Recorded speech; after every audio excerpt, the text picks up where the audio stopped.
radio station. I mean, did Jordan Travis really mean that much to Florida State? Because everything since has looked straight up embarrassing. Live from the Anajar and Levine Accident Attorney Studios. The man your man could smell. Theo Dorsey is theoretically speaking. But are you a different animal and the same beast? Streaming live on YouTube. You're gonna break up with me because of what I do on the radio? Here's Theo Dorsey. Good people. It is just such good vibes around here. It's so good to be with you here at a new time slot at the 2 o'clock hour, baby. C-Katt, are you awake? Are you up? Are you active, man? I mean, it's early. No, I'm not actually. I'm been grinding on the fantasy football grind. I'm going to come in first again, dude. Yeah, we have our fantasy football draft tonight in your league, the league that you're commissioning. It's my 4th league I'm doing this year. So, of course, there's a lot of people that are coming off the heels of their drafts. We got teams that are coming off of week 1s of college football that are, there's a lot of fan bases optimistic. 12-team playoff. Everybody can make it. Everybody's still in the running.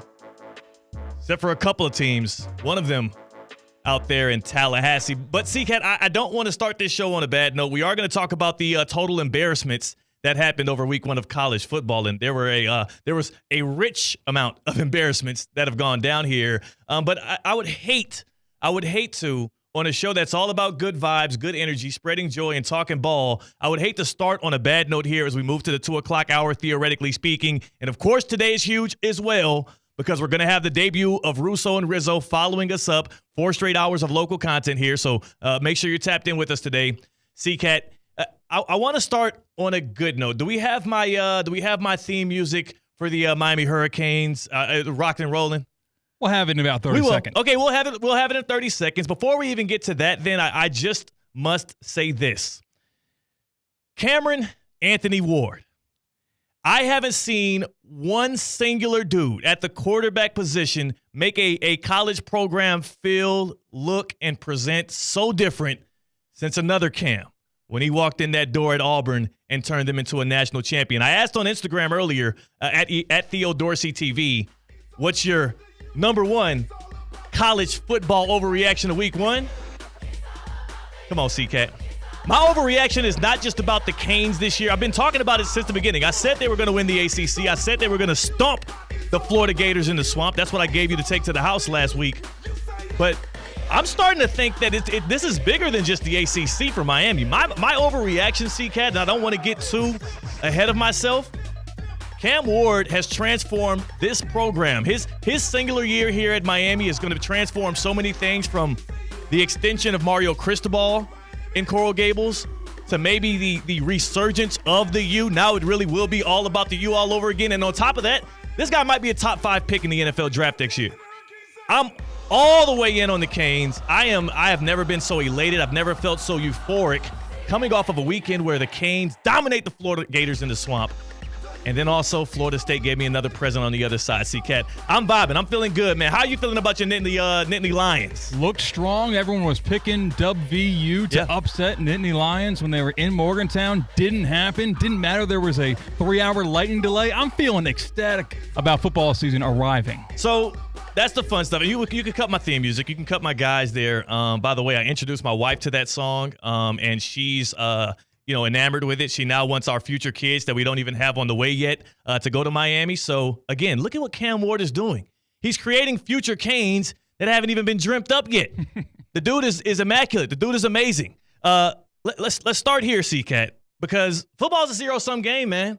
Like, while I'm dancing and having a great time and enjoying myself because my favorite team got the dub, there's a lot of folks on the other side of that fence who are suffering, who are pessimistic, who are down in the dumps, and it's because their college football team downright embarrassed them in week 1 of college football. That's what it's about, right? Like, we can't all be winners. We can't all be happy. I've been on the other side for the past 2 decades with the Miami Hurricanes, and you as a Penn State fan, I mean, you've had a lot of up and downs since you've probably come into the fandom of the Nittany Lions. Yeah, certainly. In college football, you do so much talking. You do so much talking leading up to that week 1 game because that's all you have to do to talk about. And unless you're the game with Ohio State and Michigan, unless you are maybe even the Iron Bowl, you're talking with the opponent It goes throughout the entire offseason leading up to week 1. When you go week 6, 7, you're worried about the guy before that or the guy after that. You only have a week of trash talk. Yeah. Here, I mean, how much did you hear Florida fans yapping? How much did you hear Florida State fans saying, hey, can't keep us out this time? Hey, my question is, Florida State fans out there, how much longer are you going to keep booing Kirk Herbstreit? How much longer is that going to last, right? Like, do you still have it within you to boo that man and to shame everybody else that kept you out of the college football playoff? And again, I'm not here to rain on what is already a very dismal situation out there in Tallahassee, but the fans of Florida State make it tough. And it weighs on me as a Canes fan. Of course, I don't like Florida State, but then I have actual friends and people I support who play for Florida State or involved with the program. So I don't want to be all the way down on the guys, but golly, that was embarrassing. In fact, I'll go ahead and say it. Florida State, coming off of what happened in Dublin, Ireland, C-Katt, against Georgia Tech, which could have been permissible, right? We could have said that was an abomination. That was a one-off. They still were favored by double digits at home against a Boston College team that we did not know much about. So there were thoughts that Florida State would now bounce back. They would now refocus. What they did out there on the field at the Doak, how they got manhandled again, ran all up and down against Boston College, I think had nearly 300 rushing yards where Florida State had, 21? It was disgusting. Florida State, in the third quarter, when they started pulling out trick plays to get the offense going, I said, well, damn, which one of these teams was supposed to be a national title contender? Like, which one of these teams was coming in as a team that was heralded as a squad that was going to have a chip on their shoulder, that was going to prove to everybody that this year is going to be different from last year because you can't keep us out of the 12-team playoff? That was absolutely horrendous. That was embarrassing. And I do want to say this. All the Noles fans want to just line up and blame it all on DJ Uiagalelei. Let me just say this right here. For all of y'all trying to clown him and make fun of his last name and all of that, it's fair game. He's a quarterback. He went out there and got the NIL deals. He's doing commercials. He's putting himself in the spotlight. But DJU ain't the only problem with this program right now. He had pressure in his face all day. That same offensive line that struggled in Dublin, Ireland against Georgia Tech had nothing for Boston College. You got tight ends and receivers dropping easily catchable balls. And you also have a defense that's getting torched time and time again. When I was at ACC kickoff in Charlotte, C-Katt, I was told, literally, Joshua Farmer, defensive tackle, Florida State, he's looking to be a top 2, or at least, first couple of, maybe a day 1 pick, or at least a second day pick in the NFL draft this year. He gave me 3 promises, his 3 checklist for Florida State this year in individual goals. He said 8 sacks. He said ACC Defensive Player of the Year. And he said a national title for the Noles. 2 weeks in, the dude's got 0 sacks. I think 5 tackles total. The Florida State, I mean, they have 0 chance right now, right? 0 chance of being a national title. They were trying to paint it as they have a 1% chance because you can't predict the rest of the season. No, I'm definitively saying if Florida State somehow makes it into the college football playoff, I will riot outside of the headquarters. We should. There's nothing. It wasn't even fun to watch. And also with Florida State, it's not just 2 losses to unranked team to start the season. You know the common denominator in those 2 losses, C-Katt? What? They were both in the ACC. They were both conference losses. How the hell are you going to make it to the conference championship game now, especially with no divisions in the ACC? Yeah. Which, again, Florida State has to have 0 prospects of making the conference championship. At this point, they just need to be focused on getting past Memphis. Because if Mike Norvell can't get a win against his former team, if he can't get a win against the Tigers at this point, I don't know if he can leave that stadium with the job. Yeah, I hate that. You came into the show rightfully and morally correct, saying you didn't come into the season wanting to throw dirt on the grave of Florida State. No. But they gave you no other option with how they played in 2 games. I came into this season wanting to twist the knife, wanting to poke fun, and wanting to leap at the first chance to make fun of Florida State. And, man, Christmas came early. So early, it was almost too easy. Doesn't it feel like low-hanging fruit, though? Like, it feels like you're beating and punching down on now a program that has 0 direction. Because, again, everybody's going to line up and just blame the quarterback, but there's so many issues with that Florida State team. Let's start it like this, C-Katt. Let's start it like this. For my good people out there tapping in with Theoretically Speaking in our new hour, which I love, what was the biggest embarrassment of week 1 of college football, and how was it not the Florida State Seminoles? Please, if you think there's any other team that was embarrassed and downright did their own fans dirty as the Florida State Seminoles did, or even worse, let us know right now on Theoretically Speaking. You can tap in on the chat on YouTube at Theo Speaking, or hit us up on the Baptist Health Hotline, 888-760-3776, 888-760-3776. Hit us up on the Baptist Health Hotline. What was the most embarrassing performance of this college football weekend? The Baptist Health Hotline, are you experiencing foot and ankle pain and need to see an expert in the field? Baptist Health Orthopedic Care has a team of foot and ankle orthopedic surgeons and specialists who are regarded as leaders in their specialty. Visit baptisthealth.net/ortho to learn more today. Baptist Health Orthopedic Care combines its resources of experienced physicians and leading-edge treatments and technology to provide advanced orthopedic, foot and ankle, joint replacement, spine, and sports medicine care. Visit baptisthealth.net/ortho for more information today.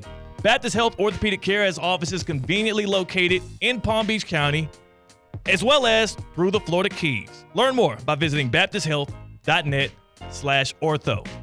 I mean, if Jordan Travis meant that much to your program, if Jordan Travis meant that much to you, that since literally he had the accident, and again, Jordan Travis, Benjamin alum, local guy, since he had that accident, he snapped his leg against West Alabama. Yesterday was their first passing touchdown since then. Their first. They played out the rest of that game against West Alabama. They had a conference championship game. They had a bowl game, and they had a week 0 game against Georgia Tech in Dublin. It took them 4 games since Jordan Travis snapped his leg to get their first passing touchdown. If he means that much to you, then damn it, let me buy some New York Jets stock. And like you alluded to, it wasn't just the offense, too. That defense of Florida State, you would have thought they've never seen a wheel route. You would have thought they've never seen a mobile quarterback. After they were left out of the college football playoff, they took their ball and went home. Yes. And we thought initially, okay, that means they're going to sit all their guys, which they did against Georgia, and pout and complain and sue their way into 2024, but they never forgot about it. No. And they never let it go. And they never prepared for 2024. Just by putting a name that people recognize into the quarterback position, just by thinking, you know what, we had the coach of the year with Mike Norvell, we must be destined for greatness. Got a couple of transfers. They were pathetic. They were embarrassing themselves. They were embarrassing their football team. They were embarrassing their school. How about the personal foul at the end of the game? Man. Shoving a guy because he's yapping in your ear? Oh, my gosh. If you're a Seminoles fan, I don't know how you came to work today. They're undisciplined. They are weak in the trenches. Their quarterback obviously is not right for that system, nor is he a ceiling raiser at all. Now, again, I will say with DJU, we watched the team when DJU was quarterbacking him, and Clemson win 11 games. We also saw him win 8 games last year with Oregon State, a team that, I mean, when he won those 8 games with them, that's the second most wins they had in the past decade. We've seen him be successful on the football field, though it hasn't always looked pretty. This has been ugly, and it extends beyond DJU, and we have another submission here from our guy, Bubba, who says, I mean, Florida State was embarrassing, but Brian Kelly is a joke. Brian Kelly is a joke following, and he also is talking about Notre Dame getting the W. But let's listen to Brian Kelly, because LSU had a shot against USC. Not only did they have a shot, they should have won that game. They were in a pole position to do so. But Brian Kelly, yet again, starting off the year with a primetime loss. And you can't do that. You absolutely can't do that out in Baton Rouge. You can't do that with an LSU program that has been, again, just ripe for another one of those takeoff years. I mean, last year you had Jaden Daniels and the Heisman Trophy winner and such a prolific offense, but you couldn't do enough early on in the season to make that into a team that can make the college football playoff. Now here you go again. Same old mistakes, same old issues for LSU, and here goes Brian Kelly reacting at the podium. And we're sitting here again. We're sitting here again talking about mad. the same things. About not finishing when you have an opponent in a position to put them away. But what we're doing on the sideline is feeling like the game's over. Yeah. And I'm so angry about it. Are you? That I got to do something about it. I'm not doing a good enough job as a coach. And I got to coach him better, because it's unacceptable for us not to have found a way to win this football game.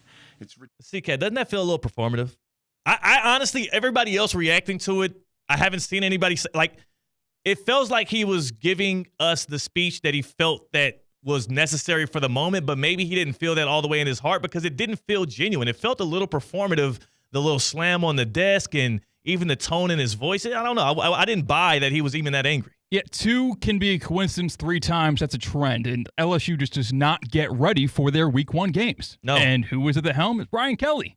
He's not getting his guys ready for one of the most important games of the year. And he has to blame himself because you can't blame the kids in the locker room. You can't be the guy that's pointing fingers elsewhere. One of my most important traits with leaders and especially head coaches or quarterbacks is, and I picked this up from the book Good to Great, which talks about taking businesses from good to great and how you can expand your entrepreneurship and make leadership changes that are beneficial to all in your company. It talks in there about the window or the mirror. And as a leader, when you have a situation arise, and let's say it's something that's good, you should look through the window and point the finger at somebody else and give credit and give a lot of the, oh, yeah, that's an attaboy to the others. They're the reason why that happened. And when something terrible happens, when something abysmal happens, you got to look in the mirror and point at yourself and say, I got to do better.